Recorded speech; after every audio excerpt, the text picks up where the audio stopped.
I'm grateful and really feel good to be here again, although the situation worldwide is now much worse than it was even in pre-COVID time.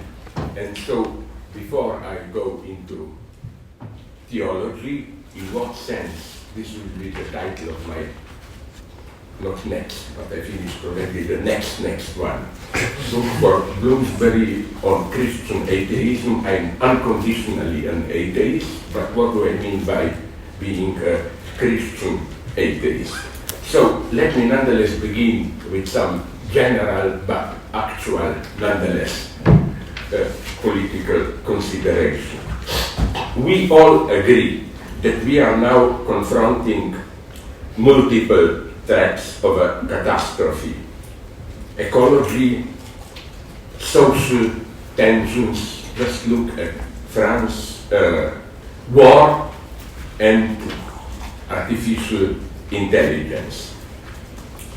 And what I find absolutely urgent is to treat threats as in combination, like to combine them in the sense of we cannot resolve ecology without ecological threat, without a radical social change, and so on and so on. The problem, however, this is one of the reasons which make me very depressive, is that the hegemonic ideology today not only prevents such a combination of struggles, it even imposes its own false combination in the guise of new conspiracy theories shared by the populist right and part of the left. This is what makes me depressed. This new right-left alliance denounces, for example, I will not bore you with, just go to the web to find numerous cases, denounces eco-panic and green politics as a ruse of the big corporations to impose new limitations to the ordinary working people. Don't underestimate the strength of this orientation. That no, there is no real ecological threat, it's just those in power use ecological threat to impose limitations. Then it rejects helping Ukraine since the military aid serves the NATO industrial military complex. Of course, this is true, but you know, there is nothing original in this idea. Pacifists in 1940, amply financed by Nazi Germany, made exactly the same point, which was even in some sense justified. If you look at the history of United States economy before and during World War II, it's true that only World War II really pulled United States out of depression. Then, the next one, it denounced anti-COVID measures, again, as an instrument of disciplining the population, again, the same logic. And did you notice how recently there are many news about UFO alien sightings here and there? I don't know, maybe they're right, but this is the next point of these new right-left conspiracies, that the establishment, big corporations, the state, manipulate this to keep people in fear, to impose maybe emergency state and so on. Now, the message of this combined conspiracy theory, and that's what I find problematic in it, is of course optimistic. It gives us hope. The return to old normality is easy. We just don't have to fight the new dangers. All we have to do is dismiss the threats, continue to act as if they don't exist. I see this stance, and I could give you numerous examples, I will not bore you with it, as a proof of the fact, and this is again the cause of my deepest depression, that we live in an era of unholy alliances, a combination of ideological elements which violate the standard opposition of left and right. Let me give you one example, although it's, as you maybe have guessed, from Uganda. I don't mean it in any racist way. It's much more complex. At the end of February of this year, the Uganda Parliament debated a further toughening of the anti-gay laws, and now the president signed the new law where, for some, if you are caught in a certain type of gay activity, it's even death penalty. Of course, this was condemned by all Western liberals and so on and so on. But something was not, I think, mentioned enough in the Western media, and that's what made me sad. That I did something maybe not many people did it. I looked, many of them are English, to the Uganda press and followed their parliament debates. There was one common line of argumentation. I quote a statement by Ugandan Speaker of Parliament. You are either with us or you are with the Western world. So you know that this measure was explicitly, repeatedly formulated as a struggle against Western ideological colonization used to undermine African identity. Now, again, the situation is very tricky. Of course, there is a truth in it, but it's horrible fact. Another thing, the strange alliance, at least I observe it in Germany, of New Right, Alternative for Germany, and whatever remains of the left, mainly Die Linke, the left party, about showing sympathy for Russia and opposing any help to Ukraine. I'm sorry, I was too lazy to record it, but a very tragic thing happened in February this year, where Sarah Wagenknecht, the most popular figure of Die Linke, anti-capitalist, staunch leftist, gave a speech, a big meeting for peace in Dresden, calling for the end of helping Ukraine with arms. And what depressed me is that in the first row among the public was standing Björn Höcke, one of the very top members, leaders of the extreme AfD, Alternative for Germany party, and he shouted at her, "Ich bitte Sie, kommen Sie zu uns, please come to us, you belong to us."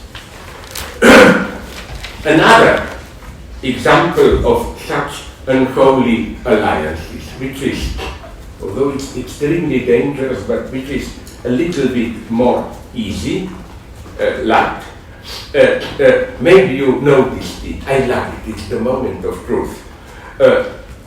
In late May of this year, somewhere, I will not go into specific, in Salt Lake City, in the Davis School District, north of Salt Lake City, some kind of locally organized parents demanded from the school to prohibit the Bible, because, which is absolutely true, it's full of pornographic and other violent stuff.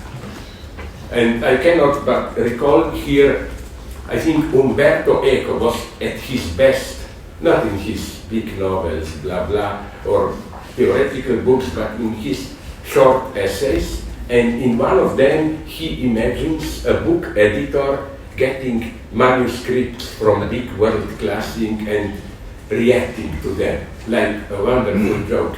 He gets Hamlet, but placed in northern Italy.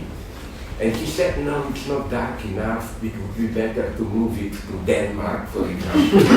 It's wonderful playing, but okay, this editor gets Bible and says, excellent, violence, sex, this will sell well, just a little bit too repetitive, some parts should be, so on and so on. So it's not a joke. The complaint was submitted and it was accepted. Now, since these were Christians, you may say, yes, of course, this was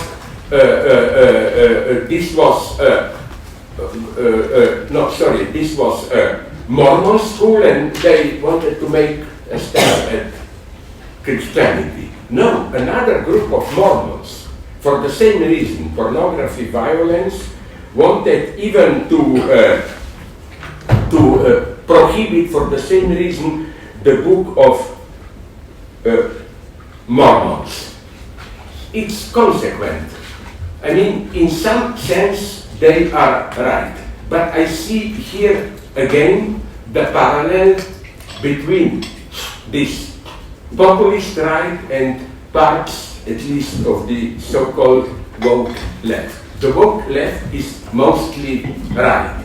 Of course, right in the sense that many historical texts are obviously marked by the so-called ideological stances, prejudices, and so on of its time. So now you get, in the best of cases, just a trigger warning, and to make a joke very modest, this is why, the usual form of this trigger warning is, this book was written in whatever year, 1929, and reflects attitude of its time, which is, I find it strange, because it's almost tautological.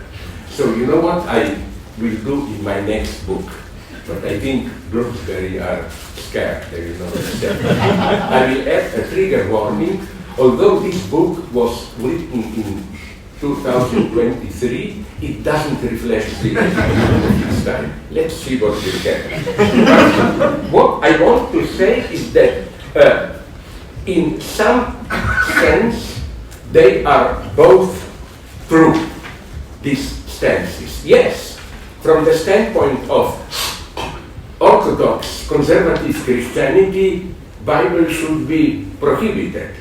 I remember my grandmother was telling me that 8 years ago, their local priest in a small Slovene village was telling them to read Bible directly without guidance is one of the worst mortal sins, and so on. But what I don't like is that in both cases, the same logic of self-destruction of your own tradition operates.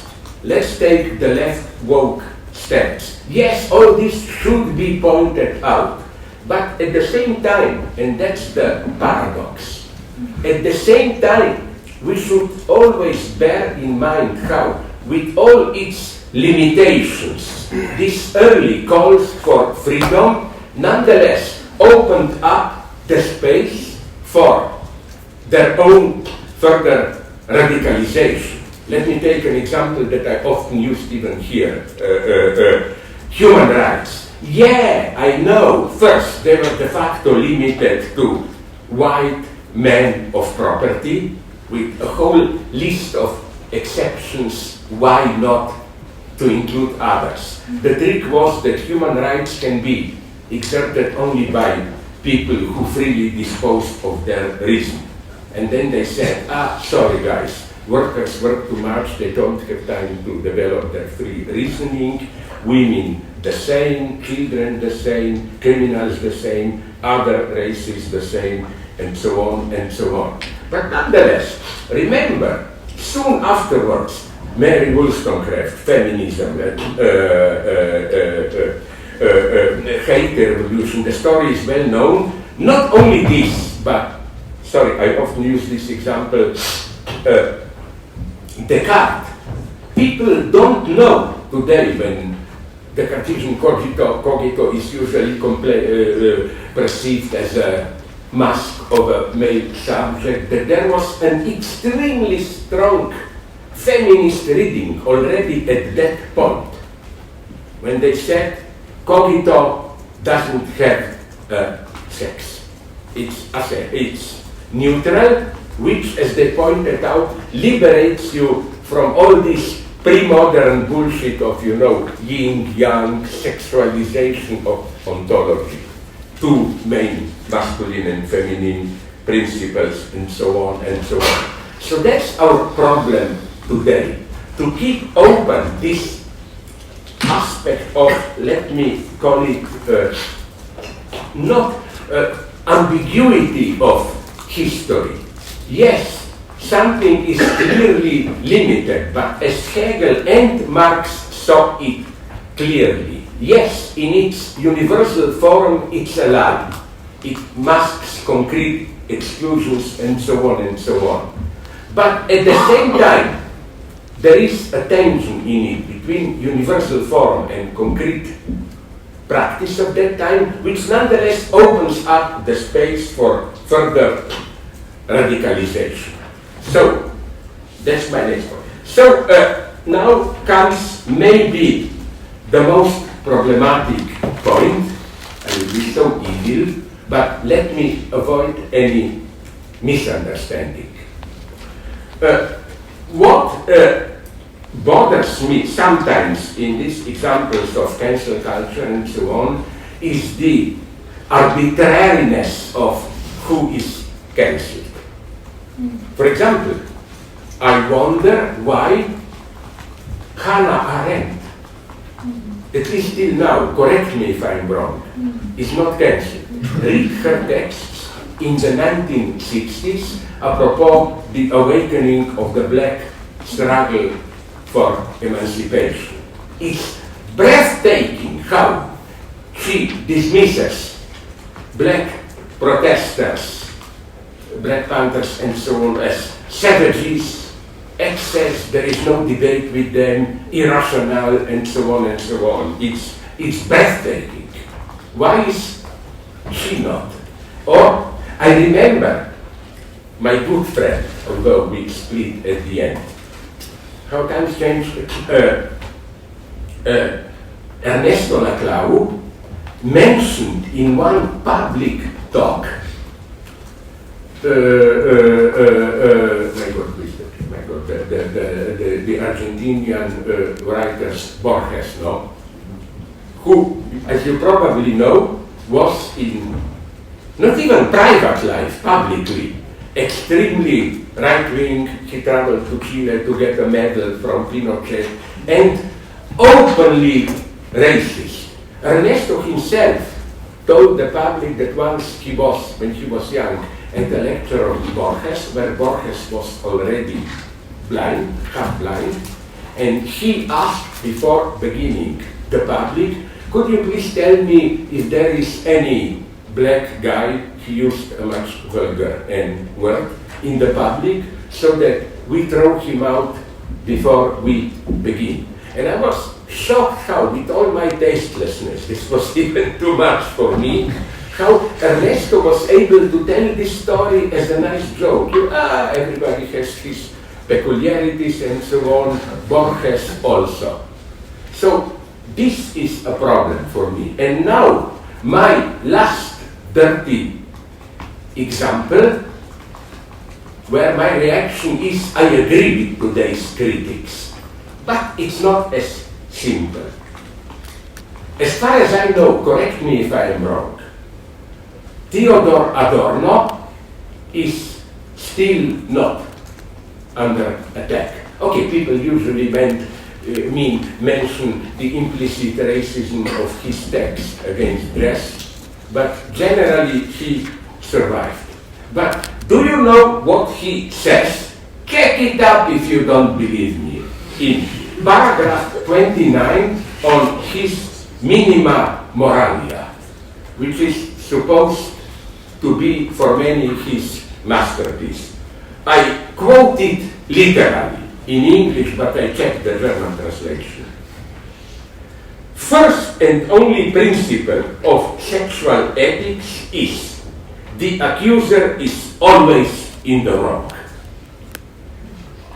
And people even debate this statement, but like a cynical example. Imagine me saying this. I don't think I would even exit this place. Okay, Adorno has here, of course, a complex line of argumentation. His idea is that sexuality transgresses every identity, that it's not simple a matter of free contract. I agree with you, we will do this to each other, but it's, Adorno even becomes in an inappropriate way, I think, pseudo-romantic.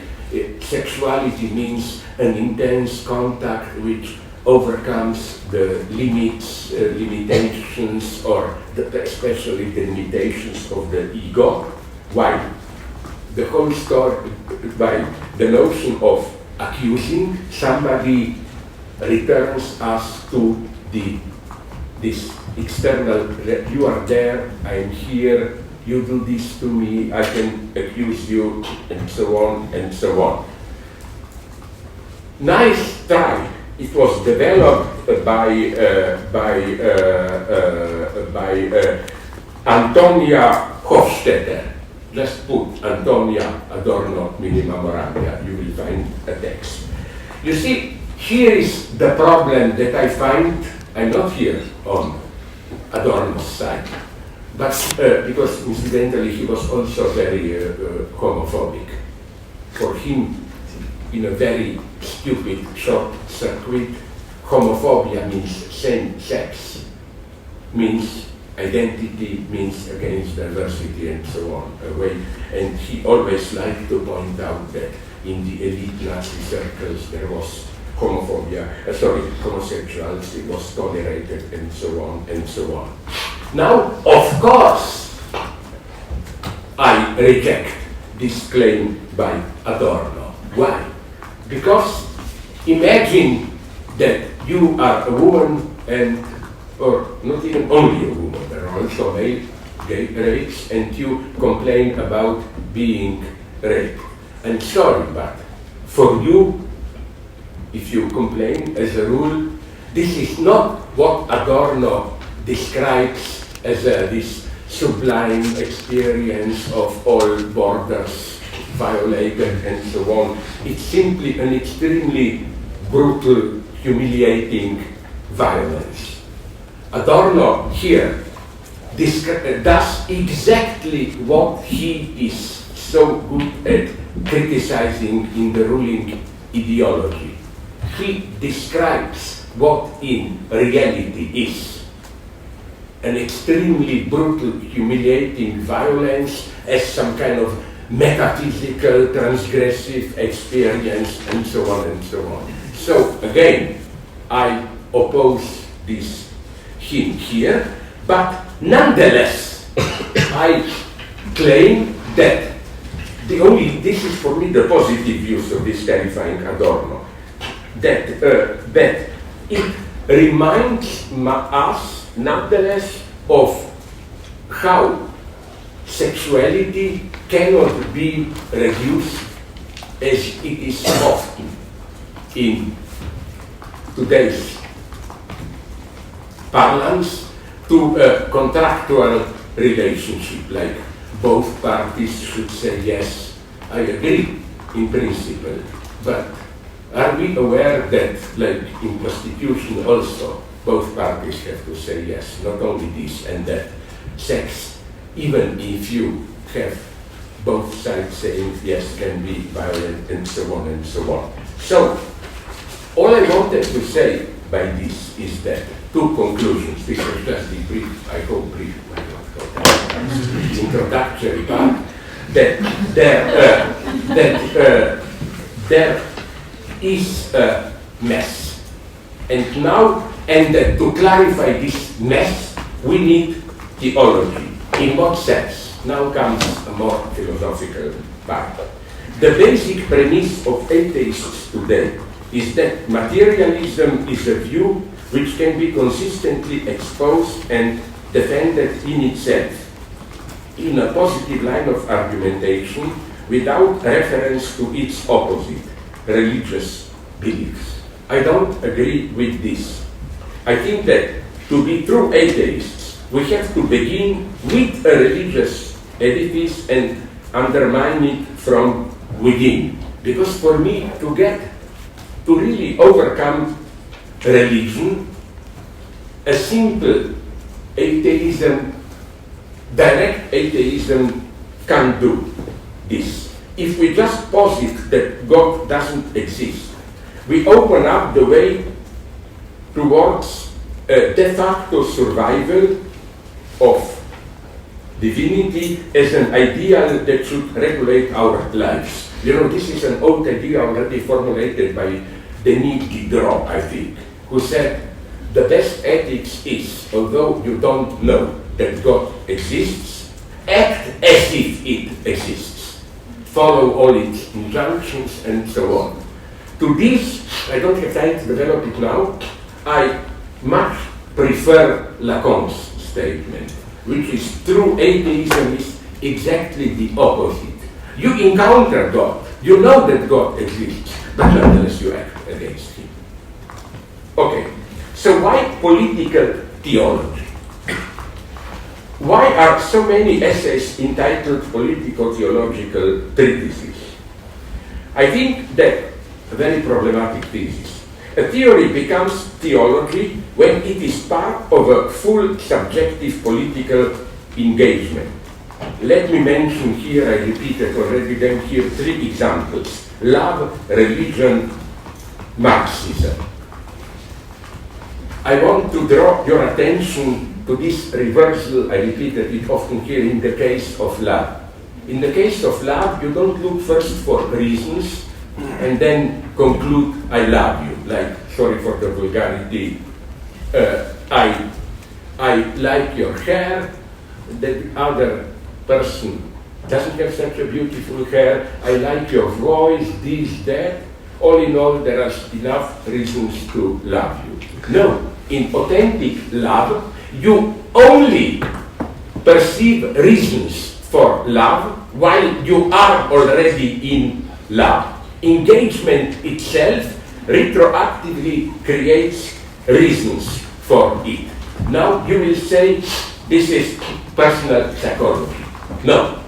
First, Kierkegaard says exactly the same about faith, my favorite theologist, who said it's a blasphemy to say I was studying different religions and I found the best arguments in Christianity. No, you can understand arguments for Christianity only if you, at some unconscious level, already believe in it. Now you will say, but this is obscurantism. What has this to do with politics? Well, I claim Marx says basically the same.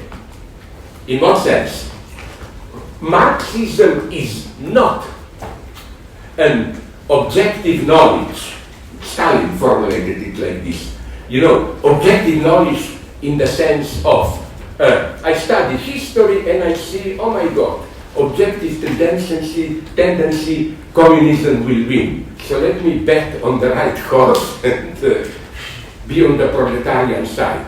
No, for Marx it's clear that, and Marx is not here a historicist relativist. He's not saying, oh, from the proletarian view, this is true, from, I don't know, another view, blah, blah. No, Marx's point is that there is objective truth. But this truth can be properly seen only from an engaged standpoint. This is the very core, I think, of Marxist approach. You cannot be convinced by arguments for Marxism. You can only arrived at a Marxist position through what Marx called proletarian experience. Okay, I developed this a lot. Now let me go to, because I really don't want to go on too long, to the central point. I want to draw a certain distinction, because you will be right to say now, but if we are in this hermeneutic circle, which means if there are no objective proofs for a certain theological or political engagement, doesn't this open up a dangerous path towards, how could I call it, totalitarian approach where I perceive myself simply as an instrument of the big other? I don't need reasons, because what I do is already predetermined by a higher authority. Even Stalinists use these terms when they say we communists are instruments of the historical progress, historical will, and so on and so on. How to avoid this dangerous temptation? Because this is not what I mean by theological political experience. Let me begin here with, although I don't agree that Heidegger should be obliterated, but he wasn't simply a good guy, definitely. One of the most depressing passages from Heidegger, from 1933-34, the time of his Nazi engagement. Please listen to it, it's a nightmare. Heidegger defines here the notion of enemy, political enemy, and says, quote, "An enemy is each and every person who poses an essential threat to the existence, Dasein, of the people and its individual members. The enemy does not have to be external, and the external enemy is not even always the most dangerous one. It can be seen as if there were no enemy. Then, if we think we have no enemy, it is our fundamental requirement to find the enemy, to expose the enemy to the light, or even first to make the enemy, so that this standing against the enemy may happen, and so that Dasein, existence, may not lose its edge.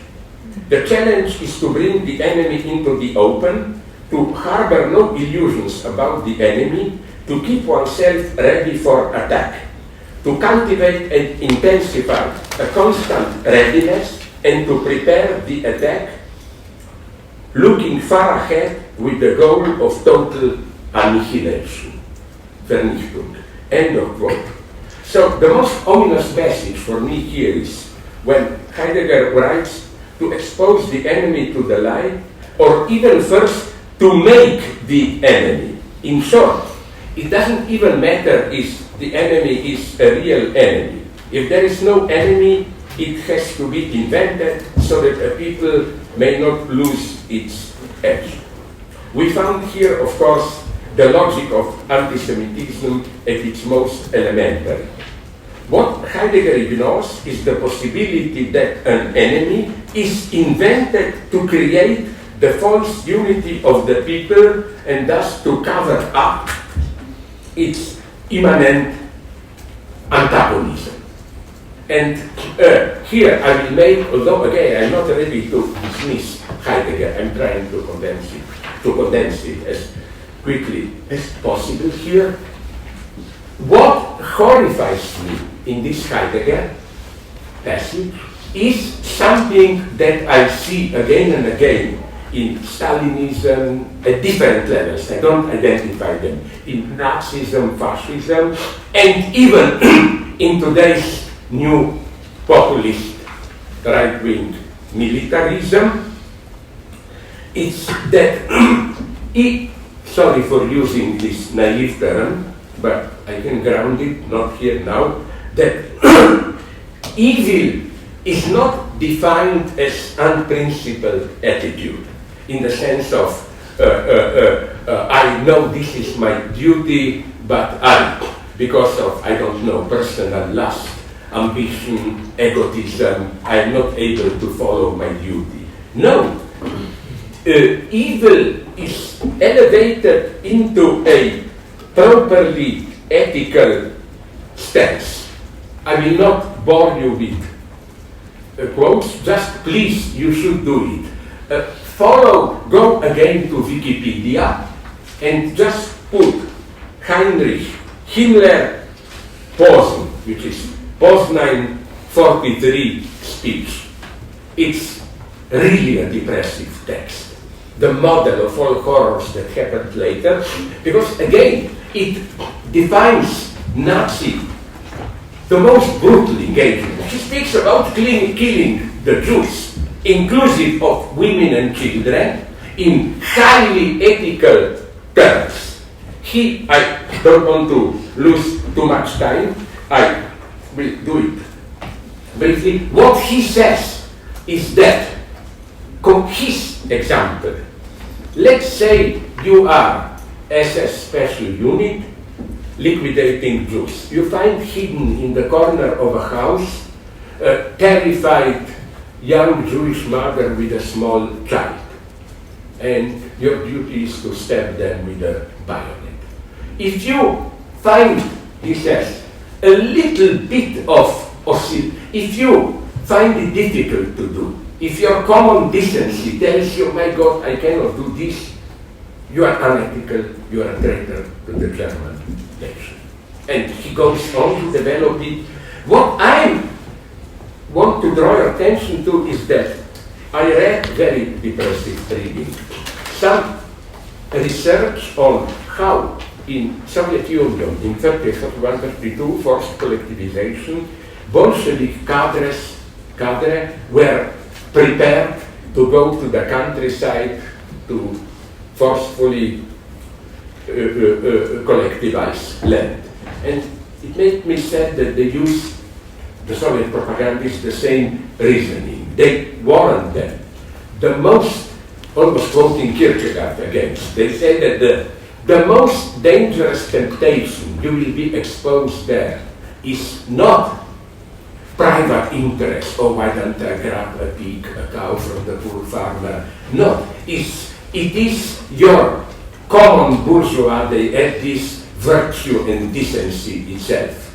They warn the activists. You will see people, children, suffering, dying of hunger. If you show any sympathy for them, you are a traitor.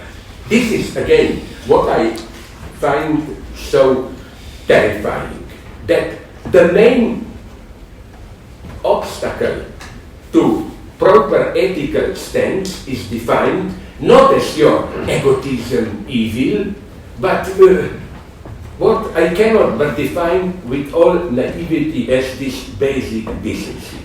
I will take you in my own evil. Let's say there is war, what can we do? And I have to kill you, you know. And I'm approaching you with a knife, but my God, I say, evil. You sometimes criticize me here, but basically you are a human being, good politician. I oscillate. That's the most dangerous temptation. It's a pretty horrible view, and I don't want to lose time, but just to remind you, in my next book you will publish all this, that today what is happening, not only in Russia with Prigozhin and those, I have now a nice definition. People ask who is worse, Putin or Prigozhin, Wagner Group. My answer is Stalin's one. They are both worse. In some sense, Prigozhin is worse, openly brutal, and so on. That's the long story. But at the same time, Prigozhin, in some sense, was telling a partial truth when he says Russian army is corrupted, profiteering, blah, blah, blah. So, you know, I wonder if you agree. What's my parallel here? It's a little bit risky. Maybe it's like in early Nazism, SA, the wild, brutal Nazi versus SS.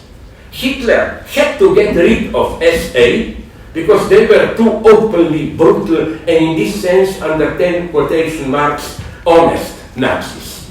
Hitler had to pay this price in order to become acceptable for the big establishment.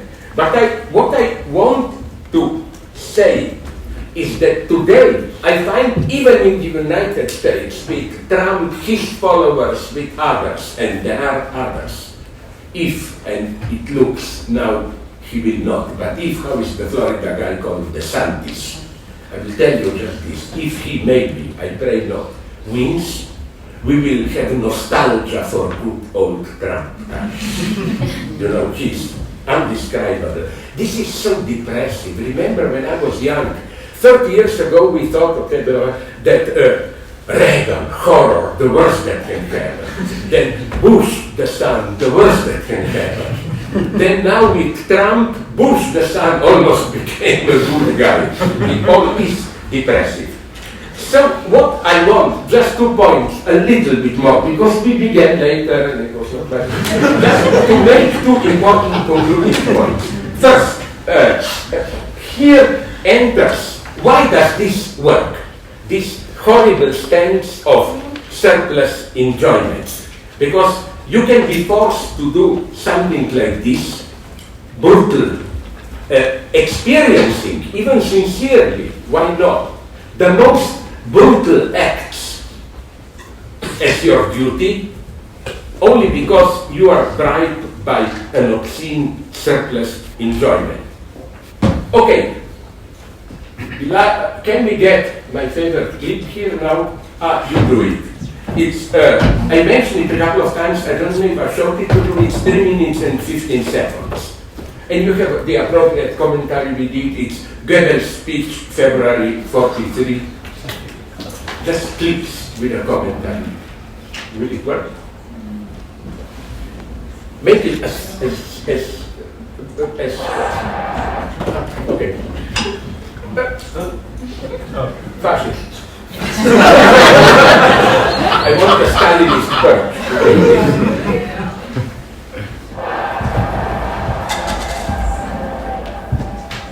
Now the message was in every respect total. Eine infektiöse Erscheinung da, die anstecken will.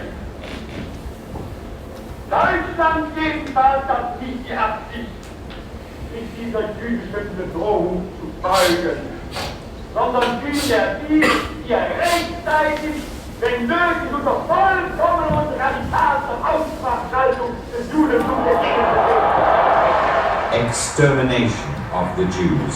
He almost let the truth slip out. Goebbels in the Sports Palace. He wanted public approval for a total war on the home front as well. The pinnacle of his speeches, painstakingly rehearsed. How to bring a people to the point of madness.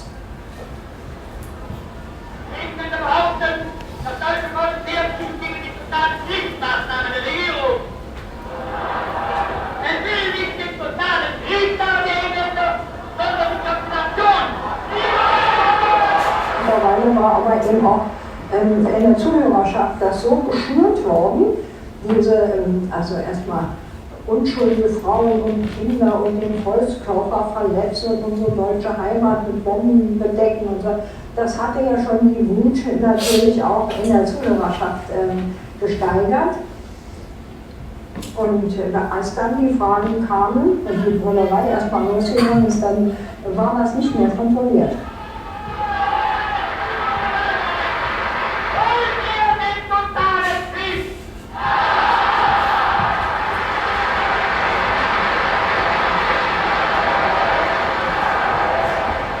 Wir waren so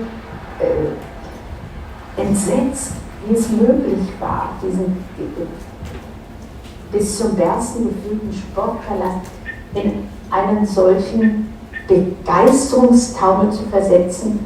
Auf diese Frage hin, wollt ihr den totalen Krieg? Ja, ja, dieses Geschrei. Und es war ein grauenvolles Erlebnis für uns. Wir standen wie erstarrt. Und jemand von den Leuten, die mit uns da waren, sagte, klatscht, ihr müsst klatschen, ihr müsst klatschen. Wenn nötig, totaler und radikaler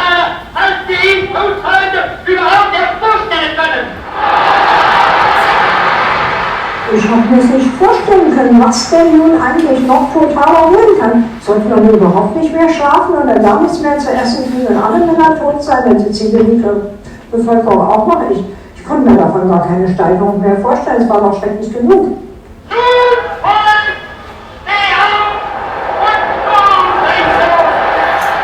That night, Goebbels said, "If I had ordered them to jump from the roof of a tall building, they'd have done it." Okay, let's stop here so that we don't lose time. What total war? I mean, we've seen other, maybe even worse things, but I want to draw your attention to 2 points. First, is the only example that I know in a well-rehearsed public Nazi speech. If you don't know well German, you didn't know it. Goebbels makes, in the first clip, a proper Freudian slip of tongue. When he speaks about Jews, he begins with Ausrottung. The full word would be Ausrottung, which means elimination. And then he quickly changes into Ausschaltung. Just exclude them, maybe send them to Madagascar, whatever. I wonder if this was a real Freudian slip. But the reason I bored you with this was that if you ask me what is surplus enjoyment, and I'm so sad I could have done, I'm an idiot technology, should have asked friends. If you look at Goebbels' expression when he speaks about total, it's pure, intense enjoyment, which is enjoyment, and here we reach at Kant, what Kant calls the sublime, but not the noble Kantian, the obscene, sublime. You know, the definition of Kantian sublime is that you evoke the horror of what is empirically representable to the horror of it, to evoke something that reaches beyond the power of representation. And that's what I find so breathtaking there. That he doesn't say, oh, we will suffer a little bit but blah, blah, blah. No, he says, do you want, remember the expression, a war so total that you cannot even imagine it how horrible will be. And people shout, yes, yes, yes. That's, for me, ethical evil at its purest. So, 2 operations. First, you present horrible crimes as the highest ethical duty, where the moral satisfaction comes precisely from this terrifying displacement or gap. You think you are moral because you are kind, you help neighbors. No, this very good nature of you is the main temptation. The highest moral means ruin your abandon, overcome your elementary decency. And I think that today I see, not only in Russia, also in the United States and other countries, we are not yet fully there, but elements of the same logic. Like, for example, Trump and some of his followers are now openly using the language, which was till now, that's the horror, the language of civil disobedience. Trump says if we see the established power violating people's rights, the majority, do we have the right to violate, to openly rebel and violate Constitution? And Trump says yes. He says decidedly yes. So now this is, as I already mentioned it here, for me an extremely depressing situation. Do you remember, I said it with all irony, not towards you, the good old times when the leftist ideal was group of people storming the seat of power.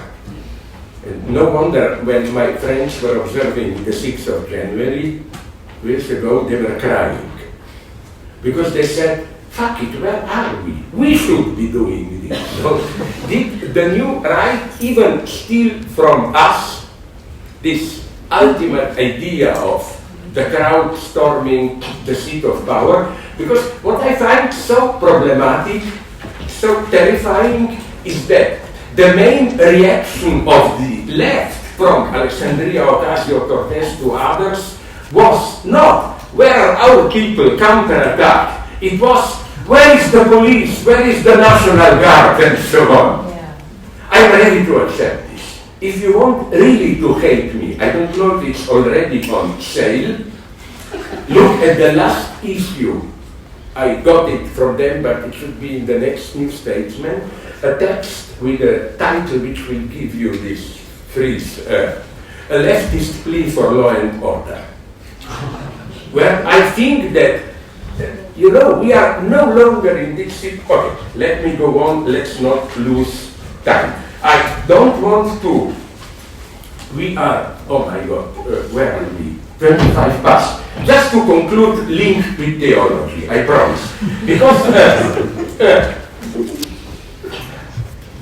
very briefly, you know this line of thought, maybe some of you. How to break out of this ethical deadlock? Here, theology enters. Not theology. I'm sorry, I have to be so short. Not theology in the sense of I believe in God and so on. No, I'm a Christian theologist. Christianity means, sorry guys, God died on the cross. And in this way, God gave us freedom. Freedom because and responsibility. Everything relies on us. Where I see the theological dimension is the following one. I remember with Jacqueline Rose, no, I will not say Jackie, I don't want to offend you now. A couple of years ago, you remember we debated, maybe even here on the other, South Africa, what will happen. And you said something very precise, correct. My idea was usually the pessimist one. Did Mandela really have a chance? Was what he do, the compromise, blah, blah, the only option? And you said something like, yes, maybe, probably it was, but then you added, but who knows, maybe, and I will now, something like that. But you know what's my point here? This is the theological moment. In what sense? You didn't speak this language of contingency, open situation, determinism, where you say, yes, we had a choice, maybe we could do this, we could do that. No, at a certain level, the level of the existing universe, the situation was predetermined. If you maintain the coordinates of South Africa as a state in modern global capitalism, they didn't have a chance. But I will consciously use a theological term here, miracles happen. Of course, not in the theological sense. Miracles happen means that sometimes something unexpected happens which we couldn't even imagine. In real politics, could we, for example, okay, if you know the details, you know in Iran that this dissatisfaction of women was brewing. But in some sense, we only saw it now when it happened. And whatever will happen, I'm all the time in contact with Iranian friends now. They told me that, you know why I quite idealize Iran now? They did what in the West we are obviously not able to do. Protesting women about apparently a trifling matter, although for them it's not a trifling matter. Can they walk around covered, should they walk around covered without, and so on? It became a trigger point in which they established a new hegemony ordinary people, workers, culture people, they all recognize themselves in it. And this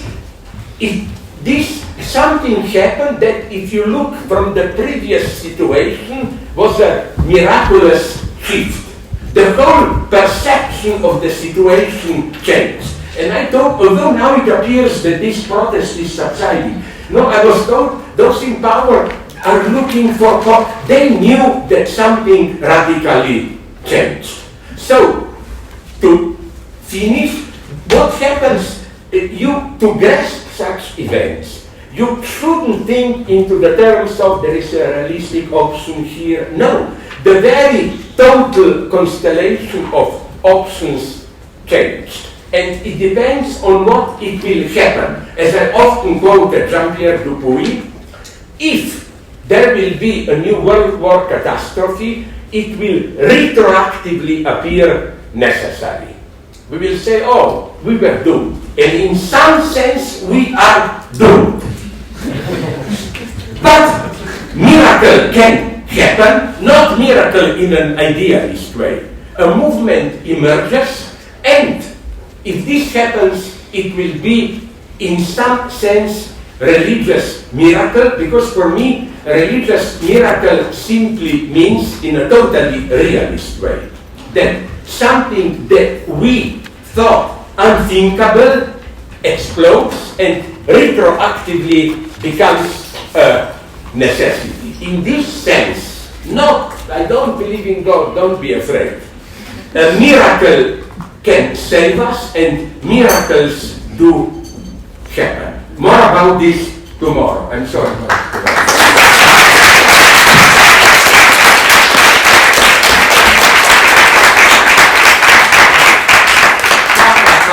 You may applaud that this miracle will mean a new war communism and so on. See you then. Sorry. Okay, first, before we take questions, I'm just going to say a few things in response to Slavoj's talk. I think you were just describing Rosa Luxemburg's concept of spontaneity, or I think you were close. But the first thing I want to say, apart from thanking you for your talk, is that I am dismayed by how much of what you said I found myself agreeing with. You will like it. You see, this is true love. True love is not we agree, true love is horror. We should disagree, but I will sleep that of how much I agree with you. Okay, Yes. I'll just continue. I allow you. I agreed on the question of anti-Semitism as a form of making of the enemy. I agree that the consensual act can be violent, and I found very evocative the idea of ambiguity as opening the path to radical possibility. And your description of a totalitarian ethics made me think you've come close to describing the suppression of oscillation or of ambiguity as the foundation of totalitarian ethics. And I thought that was very powerful. But the thing that really struck me, Slavoj, in your talk today, and I'm sure, I doubt actually that anybody was counting, was the number of times you used the word depression. Okay, and it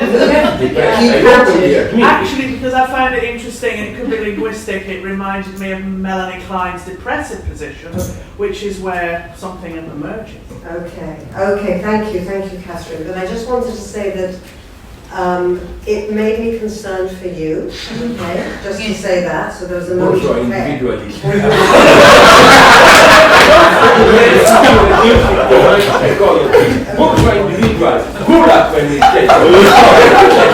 think it's all gone wrong now, but this was bound to fail. Okay, I think I would like you to talk about, sometimes you're deploying it as with reference to yourself, sometimes you were deploying it more as a form of analysis of the catastrophes along the lines of Etienne Balibar last week, the triple catastrophes that he described. So before we open it, and we're going to go to the online people first for their questions, then we'll open it up to everybody in the room. Bear in mind you have another seminar with Slavoj. It's later today. So you are going to have plenty, tomorrow. So you are going to have plenty of time to talk to him. But perhaps you can just respond to my question about your use of the term depression, or if you prefer not to, that's fine. You can go straight to the online. I know that the usual reproach to me when I use the term depression is the one given to me when we talked on Zoom privately by Fred Jameson, who said, "You are wrong here. Pessimism, yes, depression, never." That was his answer. I think it's too easy. I think that, you know, because pessimism is you want something, but it doesn't happen. Will it happen? Blah blah. Depression means something more radical, that even your inner stance, which made you hope and then disappointed, is somehow affected. You don't just, you lose the very, in some sense, the very object of desire, in some sense. Not just the inability to reach the object of desire. And here, in this, because to be a pessimist, I have an easy answer. Pessimism, I'm of course also a pessimist, but this is the only way to be happy today. Because if you are an optimist, things go wrong, you are disappointed all the time. If you are a pessimist, from time to time, like in Iran, something happens and you can be moderately happy. But what I'm saying is that depression is this more radical doubt and necessity, not just to be pessimist in the sense of can we, maybe, will we not reach our goals, but how far do we have to redefine these goals themselves? This is where, I will not lose your time now, just to conclude, I like here the distinction, which I already maybe used a year ago when here, between, you don't have it in English, but we have it in French and some other languages, between futur and avenir. Future is more of the same, even if it's a change, how things go. Avenir is something to come. In this sense, I think that the left should adopt the motto, don't laugh, no future. No future means no, there is no solution in just changing things a little bit here and there. Something must come which is more radically different. And in this sense, I'm not afraid of my depression. I think the only way to be radically open towards maybe some new future is to assume depression even personally. Thank you so much. Okay, we will now go to... Do you share this view, or? I think I don't want to agree with you too much. But I think there's a lot to be said, and I think you would need to feed in Catherine Lord's question about depression and Melanie Klein. So I think there is an important conversation to be had there. But I don't know a lot about Melanie Klein, I admit it. I'm struggling too, but it's interesting. Okay, can we have the questions from the online participants? So we have one short question and two long comments and questions. One short question will be apropos the bullshit you are talking about you yourself. So the short question comes from Moritz Henning, and it's: can the critique of ideology normatively counter the problem you've stated? If so, how? Oh my God, this is a short question, but I hope we are all aware that to answer it properly, even 2 hours is not enough.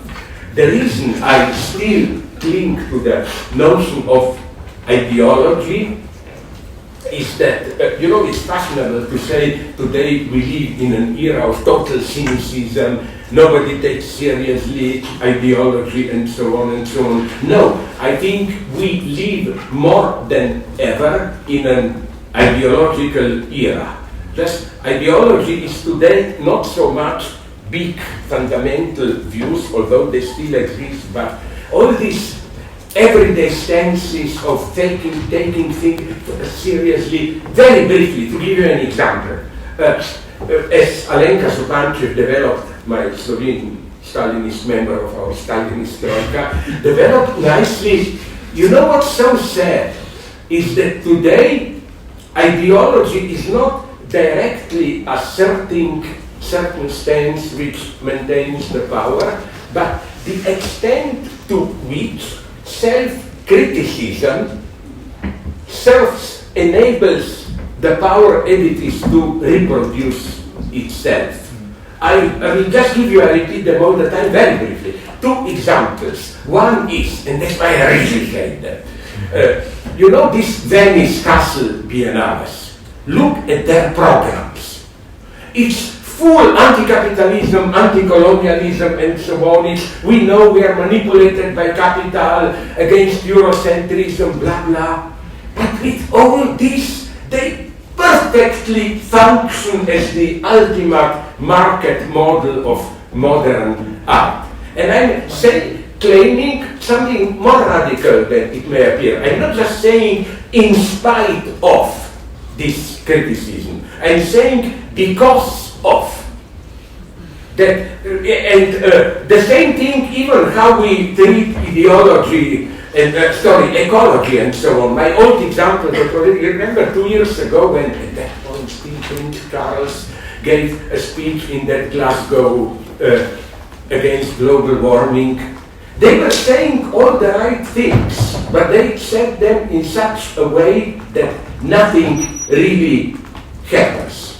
Ideology found that a way to speak in some stupid literal sense the truth. We are in deep sea, danger here, there, and all those metaphors like the clock is 5 minutes, now it's 3 minutes to moon catastrophe, you know. That's why my next book that will appear with Penguin, the title is Too Late to Awaken, you know. Stop that metaphor, we are dead. So in this sense, I think critique of ideology is needed more than ever, but not in that old-fashioned standard, even in Marx's more complicated Marxist or even Freudian way, where the point is ideology is a symptomatic misrepresentation. Once I explain it to you, you will get rid of it. No, it's more complex. That's very briefly. Next question, actually not next question, but a question from Jensen Lebeau. Yeah. Given the idea that something can be an objective truth as long as you are engaged with it, and that evil can be elevated to a properly ethical stance, the base action seems to matter less than the justification for it, at least in some groups. It seems like what's especially dangerous in the cancel culture you spoke about is that in a world with this relatively sense of ethics, taking accountability, which seems so important, becomes impossible, since relying on endless justification ignores causality and progress. But how to take accountability in this vacuum? Well, we will have to go here into more in detail into the question of accountability, but I must make, just not to lose time, one general point which I do find crucial. I don't push too far, I don't want to push it too far. This parallel right-wing populism, the so-called excesses, whatever problematics of woke cancel culture. I cannot emphasize enough how my distance towards cancel culture and so on, it's not that it's too radical, too extreme. I totally share their goals. My point is that in the way they're pursuing their goals, they often unwillingly sabotage their own goals. That's my problem. As for accountability, this is a more complex problem. I cannot answer it now, and I will tell you why. Because, you know, what if by accountability you mean somebody has to be held accountable? First, the ruling ideology today has this big gap, inconsistency of how, did you notice, at the same time, it uses the language of objective tendencies. What can we do? The world is following its own way, crazy, blah, blah. But at the same time, at the private level, and that's the problem with my big friend, bad joke, Jordan Peterson, his stupid motto, before you criticize the world, put your own life in order. I mean, the idea is make yourself responsible first. But that's also part of today's ideology. As I developed often, look at ecology. One of the basic tricks is how should we apply Jordan Peterson to ecology? He's basically saying, don't complain about big companies polluting. First, put your life in order. Did you recycle any Coke can and so on? So the way ecological ideology functions today is precisely by manipulating this notion of individual accountability. Like, who are you to just criticize it, take personal responsibility. In this sense, I think we are here we are here in very dangerous waters because both extremes are in some sense wrong. This personal responsibility is a deadlock. It makes you personally guilty, responsible, prevents social action. Even, I would say, simply blaming big corporate companies is wrong, because don't forget that up to a point, these big companies act the way they act because of a market system which pushes them to act like that.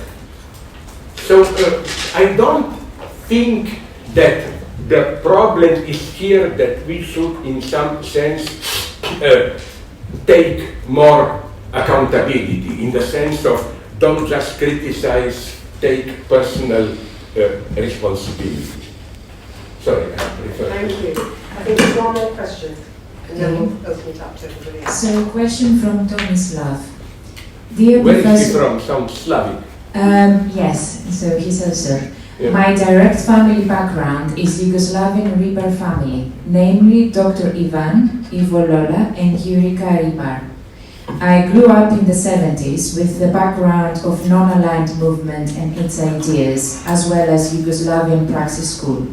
I used to write for Croatian newspapers, and during the COVID-19 pandemic, what came to fore was a great inclusion of the New Age ideas and conspiracy theories that form almost something as a new religion. We have writers such as George Mugio, writing in The Guardian about this phenomenon as well. We also have proof for that in the fact that, for example, Alexander Dugin's ideas are equally influenced by philosophers. Are equally influenced by philosophers such as Heidegger and the conspiracy theorists. For example, his book Conspirology, an influence of writers such as French-Romanian author Jan Parvulescu, who is hardly even mentioned by the political analysts today. And it is also influenced by religious ideas of old believers and neo-paganism. Furthermore, I believe that Heidegger should be cancelled, as it is very hard to take the ideas away from the person who created those ideas in the first place. Hence, my question is the following. Are we observing that in this age, a sort of new religion coming out, while the old dichotomy of the left and right is waning? Thank you. I appreciate the question, but again, my God, it's 1 hour answer, so we'll try to be very brief. What makes me, I'm sorry, I don't focus on center point, just at the beginning, no? Which was when I was young, not me, I was never young, I think I'm like fall out of womb with grey hair. Sorry. You know, when he mentioned the praxis group, which was so-called very famous in the 60s, early 70s, that it was slowly strangled, critical Marxist humanist group organizing big meetings with all the big names on the Western left, Herbert Marcuse, all of them and so on. You know, what shocked me about Praxis group was, and that was for me the end with my infatuation with them. When I was in high school, we all read them. They were the main voice of, on the margin of legality, tolerated opposition, was how totally helpless were they when Yugoslavia fell apart. They presented absolutely no alternative. All of a sudden, they even started to argue that the Communist Party rule was better and so on. They had some vague notions which absolutely nobody listened to about how we should use this decay of Stalinist or old real socialism to invent new. But I wouldn't be so comfortable, maybe I misread the question, to just put the blame of all this horror, new religion, new this, new that. I would prefer to remain with this really unpleasant question. But why did this happen? Where the established left, even the critical left, went wrong? You know, I'm tired of these leftists who, not the guy who asked the question, generally who screw it up in the sense of achieving nothing, and then they retire to their academic position and write wonderful thick books about why it should be wrong. Like, I will even mention here, he will hate me for this, I hope he will not listen to it, my ex-good friend Yanis Varoufakis. He screwed it up totally. Now it's 2 and a little bit more percent, totally, more or less, he will disappear. And of course, he wrote a general warning about how it's horror, the right wing is totally obliterating us, no left. My God, why? What is happening? Why? Why in self-critical sense? Where did we go wrong? And this is the main, I still remain a radical leftist, but one of the mistakes, I provoke you with this, I wonder if you dare to agree with me, that, you know, whenever you mention today the fear of the so-called ordinary lower class people about social disorders, you are secretly a racist, you are an anti-immigrant and so on. No, it's not even mainly racist. What's happening, I read about some London suburbs where there are white gangs. What friends are telling me, what is happening, it has nothing to do with race. If you want to be really depressed, in that sense, go to podcast and put San Francisco dying downtown. It's a nightmare. If you were there as a good bourgeois snob, I was, all that nice area with that electric tram up and those stores. Do you know that 90% of the stores are closed there? Is this low-level gang terror, nothing to do with blacks,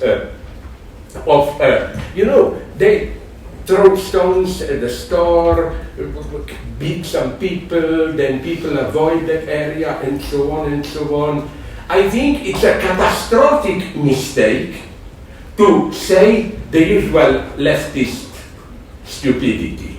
No, these are just effects. We should look at the causes. I agree, but many ordinary people have quite actual fears about this, and it's way too easy for guys who usually live in half-gated upwards communities to accuse ordinary people of this and so on and so on. So I think the left should not be afraid, and again, Bernie Sanders mentioned it once, to understand this fear of many ordinary people. Even in France, I know this violence is justified, it's glorified what the policemen did. But do you know that in large majority, the violence is directed at destroying the infrastructure, mostly in the poor suburbs? I mean, what I'm saying is that, again, we should begin with self-criticism. As for religion today, it's a mixture, because I claim that we live in an era where revived Christianity, but I think it's easy to show that this Christianity is secretly already paganized. Pagan Christianity is combined with what I call Western Buddhism, that type of New Age orientation, and so on. And second thing, it's a very complex situation. I will not lose time now. What do you mean when you say people? New religion should be, I think, totally dissociated from the standpoint of what people believe. People do many things which they, at least consciously, do not believe into. For me, religion, here I'm an old-fashioned Althusserien, Louis Althusser. For me, religion is not basically inner belief. Religion are certain form of communal rituals, practices, and so on. Be careful of be attentive to what people are doing at that level. For example, the worst example, immediately, in Croatia years ago, right-wing nationalists put it nicely, because for right-wing nationalists in Croatia, to be a Catholic is part of being a Croat. If you're not Catholic, you're not really a Croat. Then the guy added a wonderful sentence. He said, but I'm not talking here about believing in God. It has nothing to do with believing in God. It just means declare yourself a Catholic to support Croat nation. And it doesn't mean what you think and so on. Sorry.